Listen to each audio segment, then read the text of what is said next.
Hello friends, welcome all of you. इस video के अंदर हम बेसिक मैथमेटिक्स को कंटिन्यू करेंगे। देखिए, अगर आपको स्क्वायर गिवन हो जिसकी साइड की लेंथ ए हो, अगर उसकी साइड की लेंथ ए गिवन है तो इसकी चारों साइड की लेंथ इक्वल होगी और वो ए के इक्वल होगी। स्क्वायर का जो एरिया होता है वो ए स्क्वायर के इक्वल होता है। मींस साइड की जो लेंथ है उसका स्क्वायर कर दो, एरिया आ जाएगा स्क्वायर का। पेरीमीटर जो होता है स्क्वायर का वो 4a के इक्वल होगा। डायगोनल की जो लेंथ होती है स्क्वायर की वो अंडर द रूट 2 इंटू में a के इक्वल होता है। स्क्वायर के जो डायगोनल्स होते हैं वो एक दूसरे के परपेंडिकुलर होते हैं। अब देखिए, हमने एक स्क्वायर ले लिया ए बी सी डी और पी क्या है, इस स्क्वायर का सेंटर है। देखिए, ये जो डायगोनल है AC और BD एक दूसरे के परपेंडिकुलर होंगे और इनकी जो लेंथ होगी वो अंडर द रूट 2 इंटू में A के इक्वल होगी। मींस A और C के बीच की जो दूरी है वो अंडर द रूट 2 इंटू में A के इक्वल होगी। B और D के बीच की जो दूरी है वो अंडर द रूट 2 इंटू में A के इक्वल होगी। और AP, BP, CP और DP आपस में इक्वल होंगे और वो डायगोनल का आधा होंगे। डायगोनल की length under the root 2 into में A के इक्वल थी, उसका आधा कर दो तो कितनी आ जाएगी, A बाय रूट 2 आ जाएगी। मीन्स स्क्वायर के हर एक वर्टेक्स A बाय रूट 2 दूरी पर होंगे सेंटर से। और देखिए, अगर हम इस P पॉइंट या सेंटर से हर एक साइड के ऊपर परपेंडिकुलर डालें तो ये जो परपेंडिकुलर की जो लेंथ होगी वो a बाय 2 होगी। Means perpendicular distance of point P from each side. और पॉइंट P क्या है, स्क्वायर का सेंटर है। तो परपेंडिकुलर डिस्टेंस कितनी होगी पॉइंट P की from each side, a by 2 के इक्वल होगी। मीन्स इस P पॉइंट से अगर आप इस साइड के ऊपर परपेंडिकुलर डालते हो तो ये जो दूरी है a बाय 2 होगी। ये जो दूरी होगी ये a बाय 2 होगी। ये जो दूरी होगी ये a बाय 2 होगी। और ये जो दूरी होगी ये भी a बाय 2 होगी।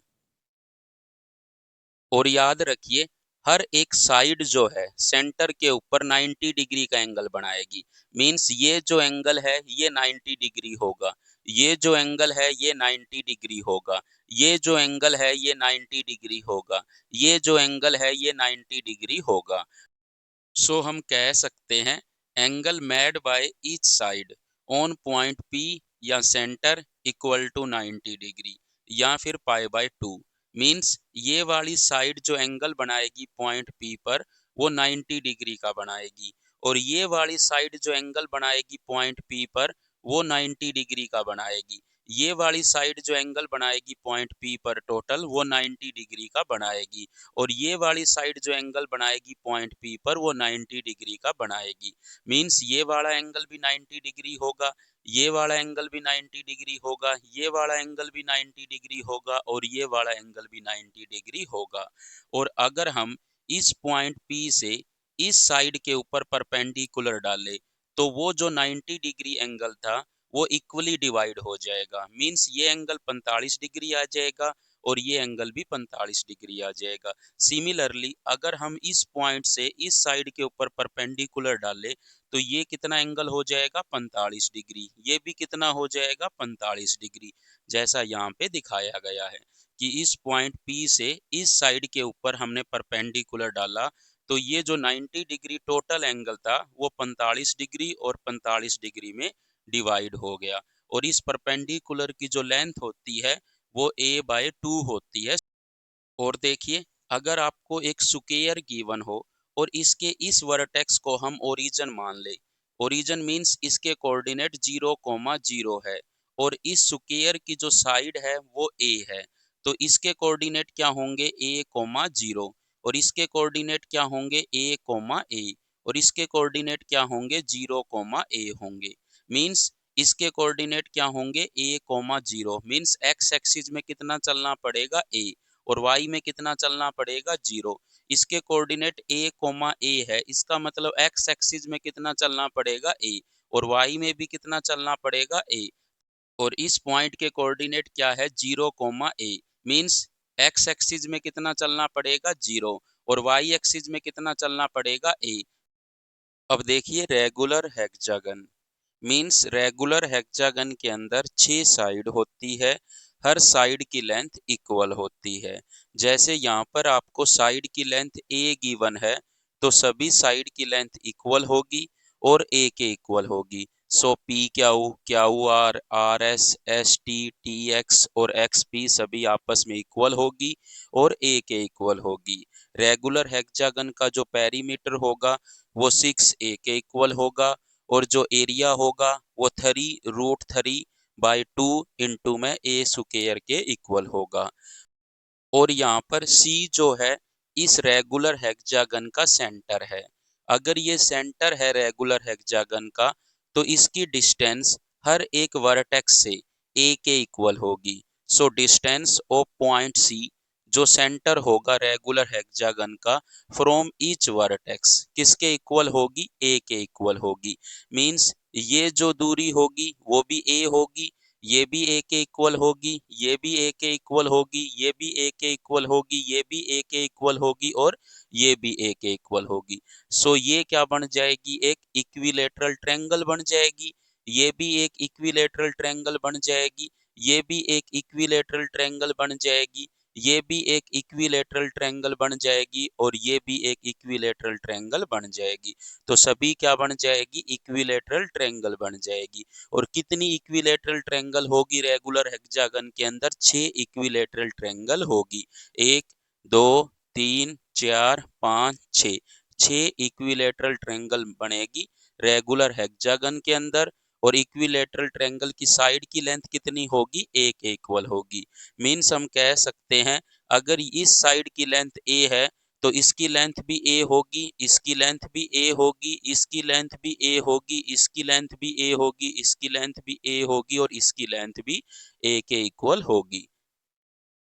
और देखिए जो परपेंडिकुलर डिस्टेंस होगी पॉइंट सी की फ्रॉम ईच साइड, मींस अगर हम इस सी पॉइंट से इस साइड के ऊपर परपेंडिकुलर डालते हैं तो इसकी जो परपेंडिकुलर डिस्टेंस होगी वो √3a/2 के इक्वल होगी। सो अगर हम इस पॉइंट सी से इस साइड के ऊपर परपेंडिकुलर डालते हैं तो उसकी लेंथ √3 इंटू में a/2 के इक्वल होगी। और इस पॉइंट से अगर हम इस साइड के ऊपर भी परपेंडिकुलर डालें तो उसकी लेंथ भी इतनी ही होगी। अगर इस पॉइंट से इसके ऊपर परपेंडिकुलर डाले तो उसकी लेंथ भी √3 इंटू में a/2 के इक्वल होगी। और सभी साइड के ऊपर परपेंडिकुलर डालते हैं पॉइंट सी से तो सभी की लेंथ कितनी होगी, √3a/2 के इक्वल होगी। और जो एंगल बनाया जाएगा इस साइड के द्वारा सेंटर के ऊपर वो 60 डिग्री होगा। ये तो हम नॉर्मली भी समझ सकते हैं क्योंकि ये एक इक्विलेटरल ट्रायंगल है। तो ये एंगल और ये एंगल कितना होगा, 60 डिग्री होगा।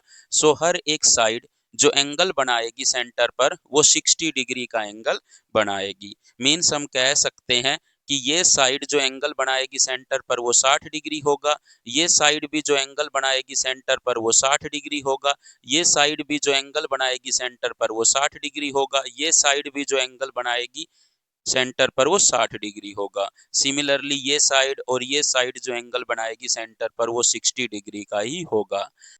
या फिर इस वे में भी कह सकते हैं ये एक इक्विलेटरल ट्रायंगल है तो ये एंगल ऑटोमेटिक कितना हो जाएगा, 60 डिग्री। ये भी एक इक्विलेटरल ट्रायंगल है तो ये एंगल कितना हो जाएगा, 60 डिग्री।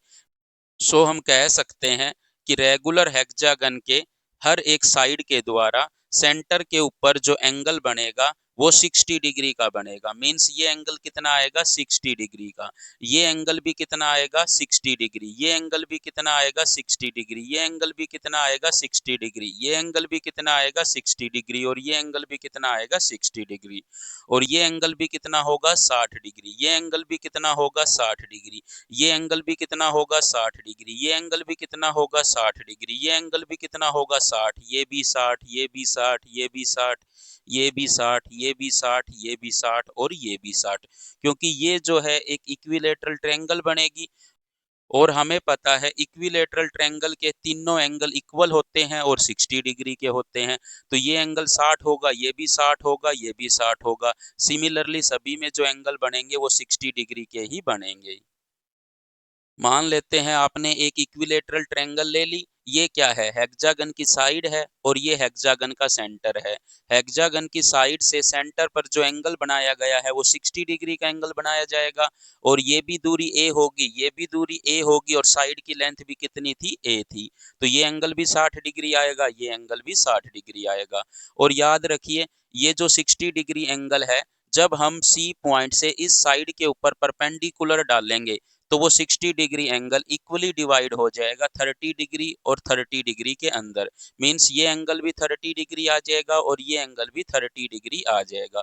और इस परपेंडिकुलर की जो लेंथ होगी वो कितनी होगी? अंडर दी रूट 3 इंटू में ए बाय 2 के इक्वल होगी। अब देखिए, जो हमने यहाँ पर डिस्टेंसेज लिखी है वो काफी इंपॉर्टेंट है। जिनको आप याद कर लेना, ये काफी हेल्प करेगी क्वेश्चन को करने के लिए फिजिक्स के अंदर। अब देखिए, यहाँ पर आपको रेगुलर हेक्सागन गिवन है जिसकी साइड की लेंथ ए गिवन है। अगर साइड की लेंथ ए गिवन है तो हर साइड की लेंथ क्या होगी? इक्वल होगी। और हर वर्टेक्स की दूरी सेंटर से इक्वल होगी। मींस इस वर्टेक्स की सेंटर से दूरी ए के इक्वल होगी, इस वर्टेक्स की सेंटर से दूरी ए के इक्वल होगी, इस वर्टेक्स की सेंटर से दूरी ए के इक्वल होगी, इस वर्टेक्स की सेंटर से दूरी ए के इक्वल होगी, इस वर्टेक्स की भी सेंटर से दूरी ए के इक्वल होगी, और इस वर्टेक्स की दूरी भी सेंटर से ए के इक्वल होगी। अब देखिए, एक्स वर्टेक्स की दूरी सी से कितनी है? ए। वाई वर्टेक्स की सी से दूरी कितनी है? ए। तो टोटल जो दूरी है एक्स और वाई के बीच में वो कितनी हो जाएगी? 2a हो जाएगी। सो एक्स वाई कितना आएगा? 2a के इक्वल आएगा। और देखिए, ए और बी के बीच की जो दूरी है वो ए के इक्वल होगी, क्योंकि इस साइड की लेंथ ए है तो इसकी लेंथ भी कितनी होगी? ए के इक्वल होगी। सो ए बी किसके इक्वल होगा? ए के इक्वल होगा। अब देखिए, x से लेकर y तक की जो दूरी है वो 2a है। a से लेकर b तक की जो दूरी है वो a है। तब एक्स ए और वाई बी आपस में इक्वल होंगे। और किसके इक्वल होंगे? ए बाय 2 के इक्वल होंगे। मींस ए बाय 2 प्लस ए प्लस का ए बाय 2 कितना हो जाएगा? 2a। और वही क्या है? एक्स और वाई के बीच की दूरी है। सो एक्स ए वाई बी मीन्स ये दूरी और ये दूरी आपस में इक्वल होगी। और कितनी होगी? a बाय 2 के इक्वल होगी। और देखिए, पी एस और आर क्यू आपस में इक्वल होंगे। और किसके इक्वल होंगे? अंडर दी रूट 3 इंटू में ए के इक्वल होंगे। मीन्स पी से लेकर एस लक की जो दूरी है वो अंडर दी रूट 3 इंटू ए के इक्वल होगी। आर से लेकर क्यू लक की जो दूरी है, मीन्स आर और क्यू के बीच की जो दूरी है वो अंडर दी रूट 3 इंटू ए के इक्वल होगी। और देखिए, ए पी और ए एस आपस में इक्वल होंगे। और वो किसके इक्वल होंगे? इस टोटल दूरी के आधे के इक्वल होंगे। सो टोटल दूरी कितनी थी? अंडर दी रूट 3 इंटू ए के इक्वल थी। सो ए पी और ए एस किसके इक्वल होंगे? अंडर दी रूट 3 इंटू में ए बाय 2 के इक्वल होंगे। सिमिलरली बी क्यू और बी आर आपस में इक्वल होंगे। और किसके इक्वल होंगे? अंडर दी रूट 3 इंटू में ए बाय 2 के इक्वल होंगे। सो हम कह सकते हैं A P A S B Q और बी आर आपस में इक्वल होंगे। और किसके इक्वल होंगे? अंडर दी रूट 3 इंटू में ए बाय 2 के इक्वल होंगे। और देखिए, एक्स बी या फिर वाई ए किसके इक्वल आ जाएगी? 3a/2 के। क्योंकि एक्स से लेकर बी तक की जो दूरी है वो a/2 प्लस ए के इक्वल होगी, जो किसके इक्वल आ जाएगी? 3a/2 के इक्वल आ जाएगी। सिमिलरली वाई से लेकर ए तक की जो दूरी है a/2 प्लस ए के इक्वल होगी, जो कितना आ जाएगी? 3a/2 के इक्वल आ जाएगी। और देखिए, एक्स से लेकर बी तक की दूरी या फिर P से लेकर के B तक की दूरी या फिर R से लेकर के A की दूरी या फिर Q से लेकर A की दूरी, ये सभी आपस में इक्वल होगी। और किसके इक्वल होगी? अंडर द रूट 7a/2 के इक्वल होगी। और एक्स क्यू निकालने के लिए हम X Q B triangle use करेंगे, जिसके अंदर एक्स क्यू का स्क्वायर किसके इक्वल होगा? एक्स बी का स्क्वायर प्लस बी क्यू के स्क्वायर के इक्वल होगा। सो यहाँ पर एक्स क्याऊ किसके इक्वल आ जाएगा, under the root X B का स्क्वायर प्लस बी क्याऊ के स्क्वायर के। यहाँ पर अगर हेक्सागन की साइड ए हो तो एक्स बी कितना होगा, 3a/2 होगा। बी क्याऊ कितना होगा, अंडर द रूट 3a/2 होगा। सो यहाँ से हम कह सकते हैं एक्स क्याऊ किसके इक्वल होगा, अंडर द रूट 3a/2 का square plus under the root 3a/2 के स्क्वायर के। और देखिए एक्स क्याऊ जो दूरी होगी वहीं पी वाई दूरी भी होगी, वहीं एस वाई दूरी भी होगी और वहीं एक्स आर दूरी भी होगी। सो ये चारों आपस में इक्वल होगी और इस वैल्यू के इक्वल होगी। यहाँ पर अगर हम इसका स्क्वायर करेंगे तो 9a² आएगा, इसका स्क्वायर करेंगे तो 3a² आएगा और यहाँ पर अंडर द रूट 12a² हो जाएगा। 4 से 12 कैंसल आउट होगा तो 3 आ जाएगा, 3a² आ जाएगा रूट के अंदर। सो कितना आंसर आ जाएगा, अंडर द रूट 3 इंटू में a। तो X Q, Y P, X R या फिर वाई एस किसके इक्वल होते हैं, अंडर द रूट 3 इंटू में a के इक्वल होते हैं। और याद रखना एक्स वाई, एस क्याऊ या फिर पी आर ये तीनों आपस में इक्वल होते हैं और 2a के इक्वल होते हैं। सो यहाँ पर एक्स वाई पी आर और एस क्याऊ आपस में इक्वल होंगे और 2a के इक्वल होंगे।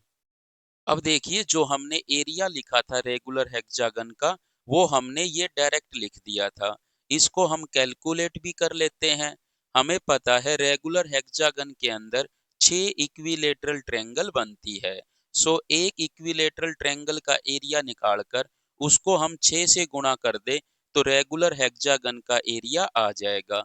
सो रेगुलर हेक्सागन का एरिया किसके इक्वल होता है, 6 टाइम्स होता है area of equilateral triangle having side length A. और हमें पता है अगर इक्विलेटरल ट्रायंगल की साइड ए हो तो उसका एरिया होता है अंडर द रूट 3/4 इंटू में ए स्क्वायर।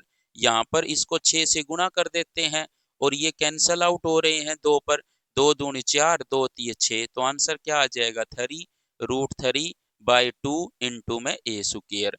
सो रेगुलर हेक्सागन का एरिया कितना होता है, 3√3/2 इंटू में ए स्क्वायर के इक्वल होता है। अब देखिए हम इलिप्स के बारे में स्टडी कर लेते हैं। इलिप्स की जो इसेंट्रिसिटी होती है जिसको हम स्मॉल ई से रिप्रेजेंट करते हैं वो हमेशा 1 से कम होती है। बट सर्कल की जो इसेंट्रिसिटी होती है वो 0 के इक्वल होती है। इलिप्स के दो फोकस होते हैं, हमेशा याद रखिए इलिप्स के कितने फोकस होते हैं, दो फोकस होते हैं। और जो स्टैंडर्ड इक्वेशन होती है इलिप्स की वो होती है X square by something plus Y square by something equal to 1। यहाँ पर जो होते हैं वो नंबर लिखे हुए होते हैं, एक्स स्क्वायर बटे में कुछ नंबर लिखा हुआ होगा प्लस वाई स्क्वायर बटे में कुछ नंबर लिखा हुआ होगा इक्वल टू 1। और इन नंबर्स में से जो ज्यादा नंबर होगा उसको हम ए स्क्वायर लिखेंगे, कम वाले नंबर को हम बी स्क्वायर लिखेंगे। सो ए स्क्वायर जो होगा हमेशा ज्यादा होगा बी स्क्वायर से। सो ऐसा हो सकता है कि एक्स स्क्वायर के नीचे ज्यादा लिखा हुआ हो और ऐसा भी हो सकता है कि वाई स्क्वायर के नीचे ज्यादा लिखा हुआ हो। सो अगर एक्स स्क्वायर के नीचे ज्यादा लिखा हुआ होगा तो X square by A square plus Y square by B square equal to 1, ये स्टैंडर्ड इक्वेशन हो जाएगी इलिप्स की। या फिर अगर वाई स्क्वायर के नीचे ज्यादा लिखा हुआ होगा तो इक्वेशन क्या हो जाएगी इलिप्स की, X square Y B square plus Y square by A square equal to 1। ये जो इक्वेशन है इलिप्स की इसके अंदर जो मेजर एक्सिस होगी वो एक्स एक्सिस होगी, क्योंकि यहाँ पर एक्स स्क्वायर के नीचे ज्यादा लिखा गया है तो इसकी जो मेजर एक्सिस होगी वो एक्स एक्सिस होगी और माइनर एक्सिस क्या होगी, वाई एक्सिस होगी। और इस केस में जो इलिप्स बनेगा वो ऐसा बनेगा और इसके जो दो फोकस होंगे वो एक्स एक्सिस के ऊपर लाई करेंगे। एक फोकस F1 है, एक फोकस F2 है और ये क्या है, इलिप्स का सेंटर है। और देखिए जो मेजर एक्सिस की लेंथ होगी वो 2a के इक्वल होगी, मींस ये जो दूरी होगी वो a के इक्वल होगी, ये जो दूरी होगी वो a के इक्वल होगी, ये जो दूरी होगी वो b के इक्वल होगी, ये जो दूरी होगी वो भी बी के इक्वल होगी। तो जो मेजर एक्सिस की जो लेंथ है वो 2a के इक्वल होगी, माइनर एक्सिस की जो लेंथ है वो 2b के इक्वल होगी। और इसके कोऑर्डिनेट क्या आएंगे, a कोमा जीरो, इसके कोऑर्डिनेट क्या आएंगे, माइनस a कोमा जीरो, इस पॉइंट के कोऑर्डिनेट क्या आएंगे, 0 कोमा माइनस b, और इस पॉइंट के कोऑर्डिनेट क्या आएंगे, 0 कोमा b। और c क्या है, सेंटर है उस इलिप्स का। और देखिए जो इसकी फोकाई होगी, मींस दो फोकस जो होंगे इस इलिप्स के, उसके कोऑर्डिनेट होंगे प्लस माइनस ए ई कोमा जीरो। इसके कोऑर्डिनेट क्या होंगे, ए ई कोमा जीरो, इसके कोऑर्डिनेट क्या होंगे, माइनस ए ई कोमा जीरो। और देखिए ये वाला जो इलिप्स है, इसके अंदर जो मेजर एक्सिस होगी वो वाई एक्सिस होगी, और माइनर एक्सिस क्या होगी, एक्स एक्सिस होगी। और मेजर एक्सिस की जो लेंथ होगी वो 2a के इक्वल होगी, माइनर एक्सिस की जो लेंथ होगी वो 2b के इक्वल होगी। मींस ये जो लेंथ होगी वो a होगी, ये जो लेंथ होगी वो a होगी, ये जो लेंथ होगी वो b होगी, ये जो लेंथ होगी वो b होगी। सो इसके कोऑर्डिनेट क्या आएंगे, b कोमा जीरो, इसके कोऑर्डिनेट क्या होंगे, माइनस का b कोमा जीरो, इसके कोऑर्डिनेट क्या होंगे, 0 कोमा a, इसके कोऑर्डिनेट क्या होंगे, 0 कोमा माइनस ए। सो लेंथ जो होगी मेजर एक्सिस की वो 2a होगी, माइनर एक्सिस की जो लेंथ होगी वो 2b होगी, इसकी जो फोकाई होगी उसके कोऑर्डिनेट 0 कोमा प्लस माइनस ए ई होंगे। मींस इसका एक फोकस ये है, एक फोकस ये है, इसके कोऑर्डिनेट 0 कोमा ए ई होंगे, इसके कोऑर्डिनेट 0 कोमा माइनस का ए ई होंगे। और जो एरिया होता है इलिप्स का वो इक्वल टू होता है पाई ए बी के, और जो डिस्टेंस होती है फोकस के बीच में वो 2a e के इक्वल होती है। मींस f1 और f2 के बीच की जो दूरी होगी वो 2a e के इक्वल होगी, और जो इसेंट्रिसिटी होगी वो under the root 1 minus B square by A square के इक्वल होगी, और बी स्क्वायर हमेशा कम होगा ए स्क्वायर से। मींस कम वाली वैल्यू ऊपर रखनी है, ज्यादा वाली वैल्यू नीचे रखनी है। और यहाँ पर बी स्क्वायर किसके इक्वल होगा, ए स्क्वायर इंटू में 1 माइनस ई स्क्वायर के इक्वल होगा। अब देखिए जनरली आपको अगर कोई इलिप्स दिया जाए, उसकी ये मेजर एक्सिस हो, ये माइनर एक्सिस हो, और उसका सी क्या है, सेंटर है, F1 और F2 क्या है, दो फोकस है इलिप्स के। और यहाँ पर जो इलिप्स है वो मेजर एक्सिस को ए और बी पे कट कर रहा है, माइनर एक्सिस को पी और क्यू पे कट कर रहा है। और हमेशा याद रखना फोकस हमेशा मेजर एक्सिस के ऊपर होते हैं। और सेमी मेजर एक्सिस की जो लेंथ है वो ए के इक्वल होती है, सेमी माइनर एक्सिस की जो लेंथ है वो बी के इक्वल होती है। सो ये जो लेंथ होगी वो ए के इक्वल होगी, ये जो लेंथ है वो भी ए के इक्वल होगी, ये जो लेंथ होगी वो बी के इक्वल होगी, और ये जो लेंथ है वो भी बी के इक्वल होगी। और टोटल जो लेंथ होती है माइनर एक्सिस की वो 2b के इक्वल होती है, टोटल जो लेंथ होती है मेजर एक्सिस की वो 2a के इक्वल होती है। सेमी का मतलब होता है आधा, तो मेजर एक्सिस का आधा करोगे तो a आएगा। तो ये जो लेंथ है वो सेमी मेजर एक्सिस की लेंथ है, ये जो लेंथ है वो सेमी मेजर एक्सिस की लेंथ है। सो ये लेंथ भी कितना होगी a, ये लेंथ भी कितना होगी a, ये लेंथ कितना होगी b, ये लेंथ भी कितना होगी b। सो ए क्या होता है, सेमी मेजर एक्सिस की लेंथ होती है, बी क्या होती है, सेमी माइनर एक्सिस की लेंथ होती है। अब देखिए सी एफ वन और सी एफ टू आपस में इक्वल होंगे, जो किसके इक्वल होंगे, ए ई के इक्वल होंगे। मींस फोकस की दूरी सेंटर से किसके इक्वल होती है, ए ई के इक्वल होती है। सो इस फोकस की दूरी सेंटर से ए ई के इक्वल होगी, इस फोकस की भी दूरी सेंटर से ए ई के इक्वल होगी। और देखिए सी ए और सी बी आपस में इक्वल होंगे, जो किसके इक्वल होंगे, ए के इक्वल होंगे, जो क्या है सेमी मेजर एक्सिस की लेंथ है। पीसी और क्यूसी आपस में इक्वल होंगे, जो बी के इक्वल होंगे, और बी क्या है, सेमी माइनर एक्सिस की लेंथ है। और ए एफ वन किसके इक्वल होगा, सी ए माइनस का सी एफ वन। मीन्स ये जो दूरी है इतनी, वो कैसे निकाल सकते हैं हम, इस टोटल दूरी में से इतनी दूरी घटा दीजिए, ये दूरी आ जाएगी। सो ए एफ वन किसके इक्वल होगा, सी ए माइनस का CF1। CA किसके इक्वल है? A के। CF1 किसके इक्वल है? AE के।